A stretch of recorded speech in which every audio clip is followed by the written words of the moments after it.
وَلَقَدْ يَسَّرْنَا الْقُرْآنَ لِلذِّكْرِ فَهَلْ مِن مُّدَّكِرٍ.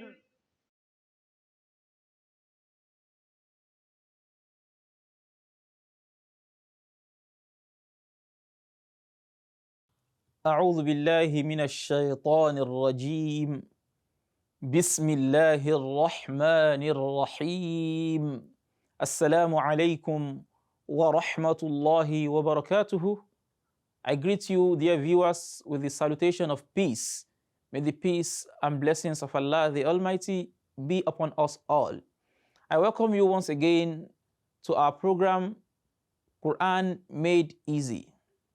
Today, inshallah, we shall be looking at another very important topic in Quran recitation, and that is the rules guiding the recitation of Noon and Mim with shadda. Noon and Mim with shadda. So a noon carrying shadda is called Noon mushaddadah, and the mim carrying shadda is called mim mushaddadah. That is a mim with shadda, a noon with shadda. So mim and noon with shadda have a peculiar rule that must be observed whenever you come across them in the course of your recitation. Unlike other letters, whenever they carry shadda, you just pronounce the shadda and move ahead. For instance, let us imagine we have ya with shadda and fatha, and before it we have amza and kasra. So you just pronounce as iya, like iyyaka na'budu, iya, as simple as that. So if the ya is ba, for instance, ba shadda preceded by amza kasra, you pronounce as ibba, as simple as that. But when it comes to noon and mim, you don't just recite it like that. Both letters are letters of gunna. And when you observe the gunna, it means, as we have said previously, you are going to take your time a bit before you pronounce it, so that the sound, the gunna sound, will be naturally formed, will be naturally heard. That sound comes from your nostril. So for instance, let's say you have the word inna. How do you pronounce it? You have hamza kasra i, then you have noon mushaddada. You have noon carrying shadda. So you don't say inna. For instance, inna allaha ya'murukum bil adli. No. It is not inna allaha. It is inna allaha. Inna allaha. You take your time a bit. Inna. So you can count with your fingers as a beginner, but later you will become acquainted and you will not need your fingers again. So it is different. But when you now observe this for any other letter, then you will be wrong. For instance, some people make the mistake, especially on lam. When they come across lam carrying shadda, they will now pronounce, like, for instance, illa alladhina amanu. We now hear them recite illa alladhina amanu. No, it is wrong. There is nothing like illa alladhina amanu. No. So lam is not a letter of gunna. So just pronounce the shadda and move ahead. It's not illa alladhina amanu. No. It is only for noon and mim. Innama, inna allaha ya'muru bil adl. Inna. Then amma safinatu, amma yatasaalun. Not amma yatasaalu, no. Amma yatasaalun. So that's the first thing you have to note. The second thing is that this rule is idhar. It is manifestation. What are you manifesting there? You are manifesting the ghunna. You are manifesting the ghunna. You are showing us that really one of the properties of nun and mim is ghunna. You are telling us that nun and mim are letters of ghunna. One of the attributes is ghunna. That is what you are doing. You are doing izhar of the ghunna. But because lam is not a letter of ghunna, so you are not pronouncing ghunna on it. So you are not reciting as illa and trying to force ghunna on it. It is not. But in the case of nun and mim, they are letters of ghunna. So inna, innama, inna allaha, wa anna allaha tawwabun hakim. Wa anna allaha. Then amma safinatu. Amma. Wa amma bi ni'mati rabbika fahaddith. Wa amma. So, and don't overdo it. Some people also overdo it by extending the ghunna beyond what is necessary. I said it is just 4 seconds. You can just count with your fingers. When you now have inna Allah, that is too much. That's way too much. So that is not correct. Amma safina, no, it is not. Inna. Amma wa amma yatasaalun. So that is the rule guiding the recitation of nun and mim carrying shadda.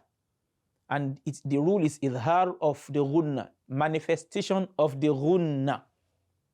Now the next thing we have to look at now is to recite some portions of the Quran, especially from the last 10 chapters of the Quran that all of us are pretty much familiar with, and see some examples of all these things that we have learned. The nun, sākinah and tanween, the correct pronunciation of the Arabic letters, and also the rule guiding the recitation of nun and mim that's carrying shadda. Now, we'll start with Sūra Al Fīl. Sūra Al Fīl. أعوذ بالله من الشيطان الرجيم. بسم الله الرحمن الرحيم.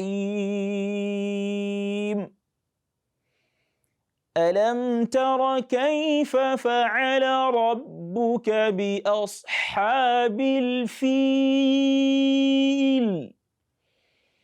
ألم يجعل كيدهم في تضليل. في ضاد. Don't say في تدليل. That is dal. ألم يجعل كيدهم في ضاد في تضليل. وأرسل عليهم طيرا أبابيل. طيرا أبابيل. ترميهم بحجارة من سجيل.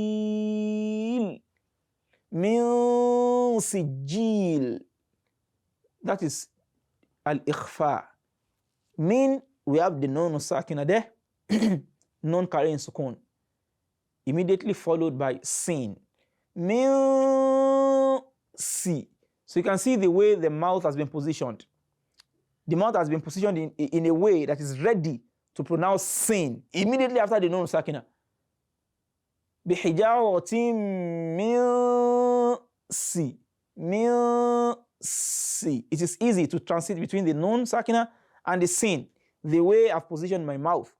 Min sijil. Then فَجَعَلَهُمْ كَعَصْفٍ مَأْكُولٍ. كَعَصْفٍ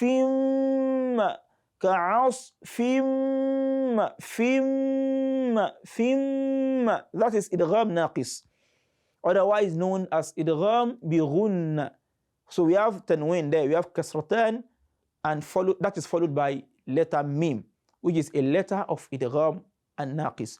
كعصف مأكول. كعصف So don't say كعصف مأكول. Don't say فجعلهم كعصف مأكول. No, it is not correct.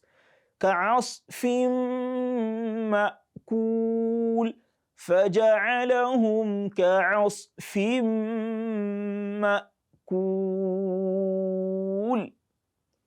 بسم الله الرحمن الرحيم. لإيلاف قريش. That التفشي, one of the properties of sheen. There's no how you pronounce it without you manifesting your teeth. لإيلاف قريش. Don't say لإيلاف قريش. لإيلاف قريش. No. لإيلاف قريش.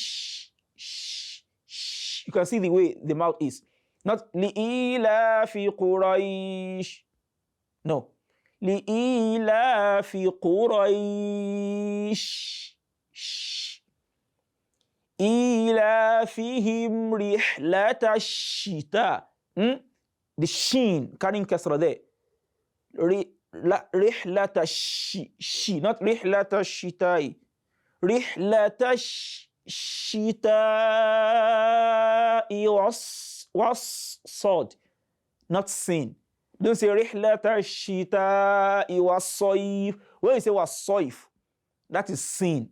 So you are only giving it all sound, as we have said while discussing the pronunciation of all these letters. So we are just trying to do a kind of practical. We are trying to practicalize all what we have learned, especially the examples found in the last 10 chapters of the Quran that we are all familiar with. So رحلة الشتاء والصيف والصيف فليعبدوا رب هذا البيت. فليعبدوا. So don't recite فليعبد. No.